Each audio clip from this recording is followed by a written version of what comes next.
हमारे पास हिंदी साहित्य के एक बहुत बड़े नाम जयशंकर प्रसाद की पहली कहानी ग्राम से जुड़े कुछ नोट्स हैं। और इसे पढ़ते हुए जो बात सबसे ज्यादा हैरान करती है वो ये है कि ये उनकी पहली कहानी है। बिल्कुल। और यही बात इसे इतना खास बना देती है। मतलब जो लेखक बाद में कमायनी जैसा महाकाव्य लिखेगा और स्कंदगुप्त जैसे नाटक, हाँ, वो अपने साहित्यिक जीवन की शुरुआत इतनी जमीनी, इतनी सादी कहानी से कर रहा है। इन स्रोतों को देखकर लगता है कि इस छोटी सी कहानी में वो सारे बीज मौजूद हैं जो बाद में इतने बड़े पेड़ बने। सही बात है। तो आज हमारा मकसद सिर्फ कहानी को दोहराना नहीं है, बल्कि ये समझना है कि प्रसाद जी ने अपनी पहली ही कोशिश में स्वाभिमान, परंपरा और आधुनिकता के टकराव को कैसे दिखाया।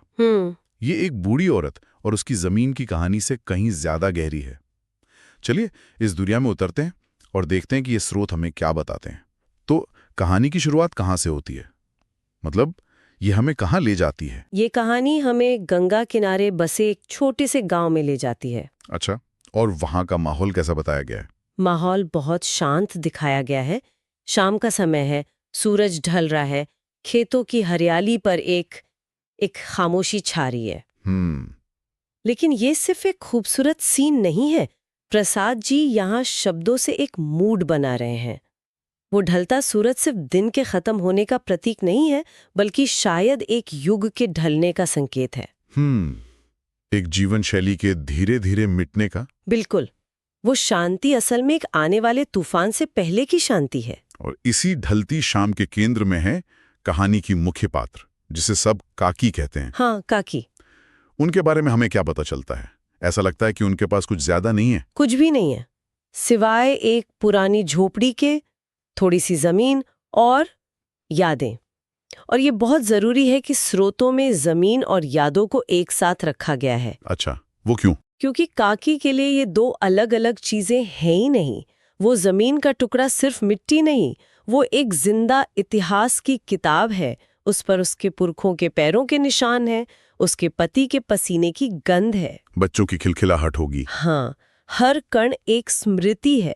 तो जब वो अपनी जमीन को देखती है तो वो सिर्फ जमीन नहीं देखती, वो अपना पूरा अतीत, अपनी पूरी पहचान देखती है। होती है। और यहाँ वो हलचल एक नए किरदार के आने से होती है। हाँ, गांव का नया जमींदार। और जो बात उसे अलग बनाती है वो ये है कि वो शहर से पढ़कर आया है। ये वाक्यांश बहुत कुछ कहता है। ये छोटी सी जानकारी उसके पूरे चरित्र को तय कर देती है। वो परंपरा को पिछड़ापन समझता है और जमीन को सिर्फ एक वस्तु, एक संसाधन के तौर पर देखता है, जिसे हासिल किया जा सकता है। हाँ, जिससे मुनाफा कमाया जा सकता है। उसकी नजर में काकी का खेत उसके बड़े से फार्म के बीच में बस एक रुकावट है जिसे हटाना जरूरी है। अगर बिजनेस के लिहाज से देखें तो वो शायद सही सोच रहा है, अपनी जमीन को एक करना, उसे ज्यादा फायदेमंद बनाना। ये एक बहुत अच्छा सवाल है। मतलब एक आधुनिक सोच वाले व्यक्ति के लिए तो ये तर्कसंगत लगता है। और कहानी की खूबी यही है कि वो इसे सही या गलत के चश्मे से नहीं देखती। ये दो अलग अलग दुनियाओं के सच का टकराव है। जमींदार का सच तार्किक है, आर्थिक है, वो प्रगति का सच है। और काकी का सच भावनात्मक है, पारंपरिक है, वो जड़ों का सच है। जमींदार के लिए जमीन एक प्रॉपर्टी है, काकी के लिए वो धरोहर है। तो ये लड़ाई ज्ञान और अनुभव के बीच की है। बिल्कुल। और इसी टकराव के बीच काकी का वो जवाब आता है जो इन स्रोतों के मुताबिक पूरी कहानी का दिल है। हाँ, वो एक ऐसा संवाद है जो इस पूरी बहस को एक नैतिक धरातल पर ले जाता है। जब जमींदार उसे पैसे का लालच देता है तो काकी का जवाब देखिए। वो कहती है, बेटा ये खेत नहीं है, ये मेरे पुरखों की निशानी है। इसी मिट्टी में मेरे अपनों का पसीना मिला है, इसे मैं जीते जी किसी को नहीं दूंगी। इस एक वाक्य में ही सब कुछ है। बिल्कुल।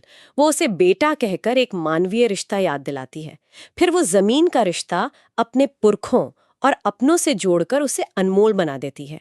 अब ये कोई सौदा नहीं रहा, ये अस्मिता का, पहचान का सवाल बन गया है। सही कहा। यहाँ से कहानी उस बिंदु पर पहुँचती है जिसे हम स्वाभिमान कह सकते हैं। जमींदार को लगता है कि एक अकेली गरीब औरत को झुकाना आसान है। हाँ, पैसा फेंको और डराओ धमकाओ और वो मान जाएगी। पर ऐसा होता नहीं है। ये सिर्फ जिद तो नहीं है ना, इस स्वाभिमान की जड़ें कहाँ हैं? ये एक बहुत जरूरी सवाल है। और यहीं पर प्रसाद अपने समय के एक और बड़े लेखक मुंशी प्रेमचंद से थोड़े अलग दिखते हैं। अच्छा, वो कैसे? देखिए, प्रेमचंद भी इसी दौर में किसानों और गांव की कहानियां लिख रहे थे, लेकिन उनका मुख्य फोकस किसान की आर्थिक मजबूरी, कर्ज, शोषण, इन सब पर था। यही बात है। गोदान का होरी कर्ज में डूबा है। लेकिन यहाँ प्रसाद अपनी पहली ही कहानी में संघर्ष को आर्थिक से ज्यादा नैतिक और चारित्रिक बना देते हैं। काकी की लड़ाई भूख या गरीबी से उतनी नहीं है जितनी अपनी पहचान बचाने से है। तो ये लड़ाई पेट की नहीं, पहचान की है। ये बहुत दिलचस्प नुक्ता है। मतलब प्रसाद हमें बता रहे हैं कि इंसान सिर्फ रोटी से जिंदा नहीं रहता। उसे अपनी जड़ों की, अपने आत्मसम्मान की भी उतनी जरूरत होती है। बिल्कुल। कहानी हमें सिखाती है कि असली गरीबी पैसे की कमी नहीं, बल्कि अपना स्वाभिमान खो देना है, अपनी जड़ों से कट जाना है। काकी भौतिक रूप से बेहद गरीब हैं, लेकिन चारित्रिक रूप से उस पढ़े लिखे जमींदार से कहीं ज्यादा अमीर हैं। उसके पास आत्मबल है। हाँ, जमींदार के पास सत्ता का बल है, काकी के पास आत्मबल है। और प्रसाद दिखा रहे हैं कि आत्मबल किसी भी सत्ता से बड़ा हो सकता है। जब मैंने ये कहानी पहली बार स्कूल में पढ़ी थी, तो मुझे काकी की जिद शायद उतनी समझ नहीं आई थी। लेकिन आज जब हम देखते हैं कि कैसे विकास के नाम पर लोगों को उनकी जड़ों से हटाया जा रहा है, तब इस कहानी का मर्म और भी गहरा लगता है। बहुत गहरा। अब आते कहानी के अंत पर, जो मुझे सबसे ज्यादा सोचने पर मजबूर कर गया। हमारे नोट्स के मुताबिक कहानी कोई साफ साफ जवाब नहीं देती। ये एक खुले हुए सवाल पर खत्म होती है कि जमींदार का हृदय परिवर्तन हुआ या नहीं। ये थोड़ा अजीब नहीं है? एक लेखक को एक निष्कर्ष तो देना चाहिए था। मुझे लगता है कि ये अधूरापन ही इस कहानी की सबसे बड़ी ताकत है। आप सोचिए, अगर प्रसाद दो में से कोई एक अंत चुनते तो क्या होता? बताइए। अगर वे जमींदार का हृदय परिवर्तन दिखा देते तो ये एक आदर्शवादी लेकिन शायद अविश्वसनीय कहानी बन जाती। एक क्या कहते हैं, फिल्मी अंत लगता। और अगर काकी हार जाती तो ये कहानी बहुत निराशावादी हो जाती। ये संदेश जाता कि अंत में हमेशा ताकतवर ही जीतता है। तो इस अंत को खुला छोड़कर प्रसाद कहना क्या चाहते हैं? वो कहानी का फैसला हम पर यानी पाठक पर छोड़ देते हैं। वो कह रहे हैं कि असली लड़ाई काकी और जमींदार के बीच जमीन पर नहीं, बल्कि खुद जमींदार के अंदर चल रही है। अच्छा। उसकी शहरी शिक्षा और उसके गांव के संस्कारों के बीच की लड़ाई। क्या उसका तर्क जीतेगा या उसकी अंतरात्मा?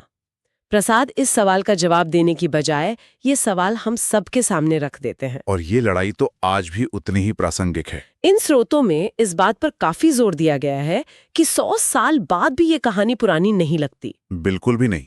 किरदार और संदर्भ शायद बदल गए हैं, लेकिन जो मूल संघर्ष है वो वही है। आज जमींदार की जगह कोई बड़ी मल्टीनेशनल कंपनी हो सकती है, कोई बड़ा सरकारी डेवलपमेंट प्रोजेक्ट हो सकता है जो विकास के नाम पर हजारों लोगों की जमीनें ले लेता है। और कागज पर कानून के हिसाब से सब कुछ सही होता है, मुआवजा दिया जाता है। हाँ, लेकिन क्या कोई मुआवजा उन पुरखों की निशानी और अपनों के पसीने की कीमत चुका सकता है? ये कहानी हमें याद दिलाती है कि जिसे हम विकास का सीधा सरल रास्ता समझते हैं, उस रास्ते में अक्सर ऐसी कितनी ही काकी की झोपड़ियां और खेत आते हैं जिनकी आवाज हम तक पहुंच ही नहीं पाती। हम शहरों की चकाचौंध, उन गांवों की कहानियों को भूल जाते हैं जहां आज भी लोग अपनी मिट्टी को मां समझते हैं। सही कहा। ग्राम कहानी उस अनसुनी आवाज का एक कालातीत दस्तावेज है। ये हमें चेताती है कि प्रगति का मतलब सिर्फ आगे बढ़ना नहीं होता, बल्कि ये भी सुनिश्चित करना होता है कि इस दौड़ में कोई पीछे ना छूट जाए, किसी की पहचान पैरों तले न रौंदी जाए। तो जयशंकर प्रसाद की ग्राम सिर्फ एक साहित्यिक रचना नहीं है, ये अपनी पहचान, अपनी जड़ों और अपने स्वाभिमान को बचाने का संघर्ष की एक अमर गाथा है। ये हमें उस भारत से मिलाती है जो शायद आज भी कहीं ना कहीं जिंदा है। कहानी ने सवाल जमींदार पर छोड़ा था कि वो तर्क चुनेगा या अंतरात्मा। आज ये सवाल हम सब पर है। सोचने वाली बात है। जब हम प्रगति का अगला बड़ा हाईवे, एयरपोर्ट या स्मार्ट सिटी बनाते हैं, तो क्या हम इस जमीन के नीचे दबी पुरखों की निशानियों और अपनों के पसीने की कीमत का हिसाब लगाते हैं, या हमारे विकास के बही खाते में इन भावनाओं के लिए कोई कॉलम ही नहीं है?